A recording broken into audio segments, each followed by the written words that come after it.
Hey guys, how's it going? Zombie here with ZNR Gaming, and today I'm doing a video on the new vehicle specialization system that we're going to be seeing in Battlefield 5. In this new system, there's a skill tree progression system for each vehicle in the game.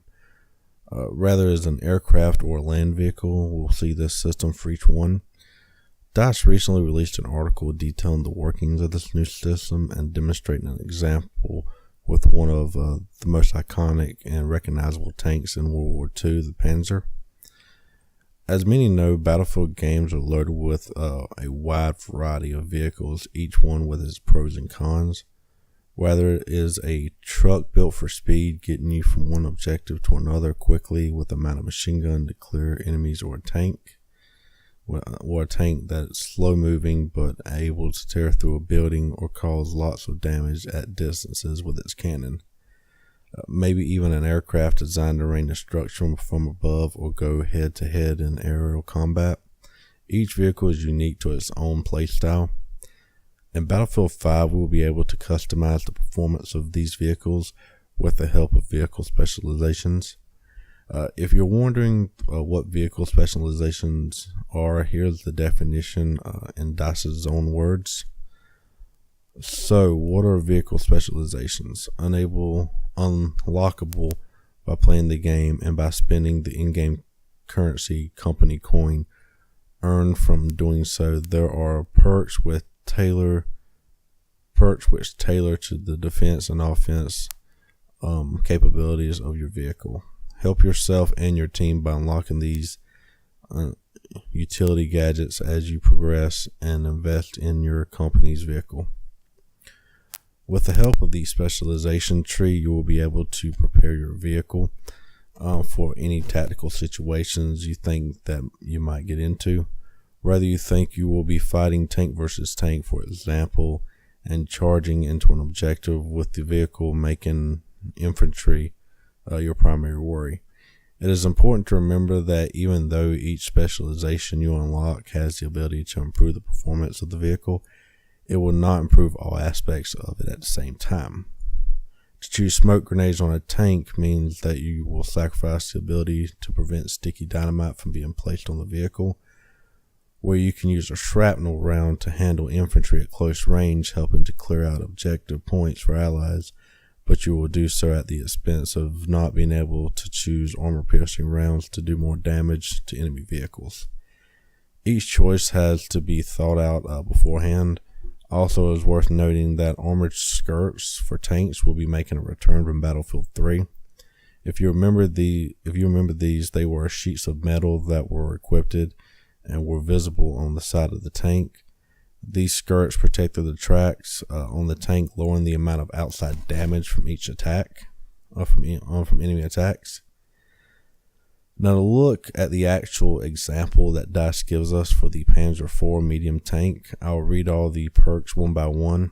The left side of the tree is tailored more for the tank versus tank style combat, whereas the right side is designed more to handle infantry.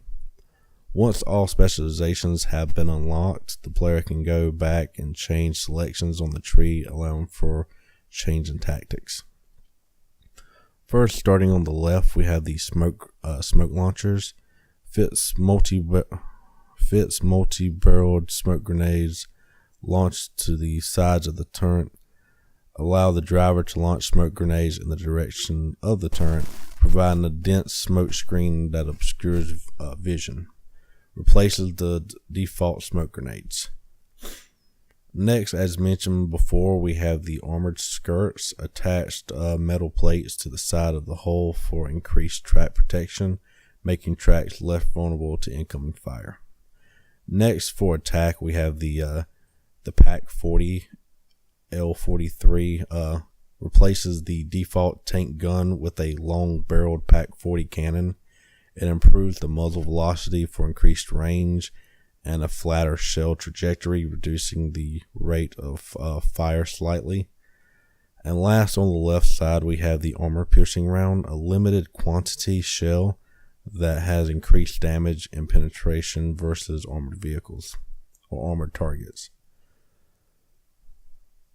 For the right side of the tree, we have the Zimmerit pace, and I'm sorry if I'm mispronouncing that, which I'm sure I am, but it coats the tank in paste, which makes it impossible for grenades and mines to stick to the hull. Next, we have the flare launcher. It fits to the tank with turret-mounted launchers for launching flares that spot enemies in an area for a limited time. It replaces the default smoke grenade. Following that, we have the improved turret traverse. It improves the turret motor for faster turret rotation, allowing the turret to easily track fast-moving targets. And wrapping up the right side, we have the S-mine launcher. It fits the tank with multiple launchers that deploys airburst explosives in a 360-degree pattern around the tank for proximity defense against infantry. I imagine this will be very similar to the airburst mortars that we see in Battlefield 1 for the sport class. The middle column has 2 specializations to offer, one which is available as your second choice, the other a perk that will wrap up your Panzer IV specialization journey. First, we have the field repair. It's a limited quantity specialized equipment for instantly fixing damaged tracks, engines, and turrets. It replaces the default emergency repair equipment. And the last specialization we have is the case round. It allows the tank to load a shrapnel shell for blasting soft targets at close range, so this is really good for handling infantry. DICE also mentions that sometime after launch we'll be able to complete vehicle-specific special assignments to take on the unlocked cosmetic rewards.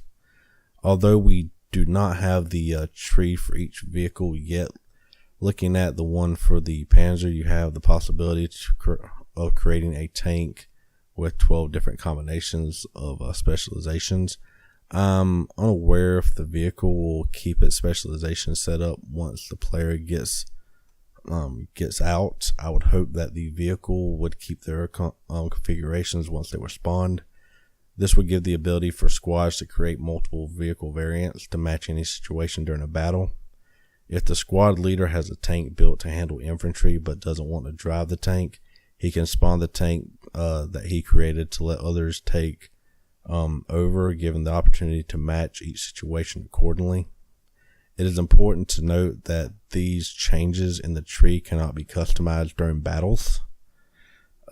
So that's everything for this video, guys. If you enjoyed the video, please leave a thumbs up, as it really helps out the channel, and subscribe. Let me know in the comments below what path you think you're going to take, and will you go for the tank kills or run in with the shrapnel rounds and S-mine launchers to clear out and help capture objectives, or you try to take one of the hybrid paths? Just let me know in your selections below. I'm kind of curious. And thanks for watching, guys, and I will see you in the next video.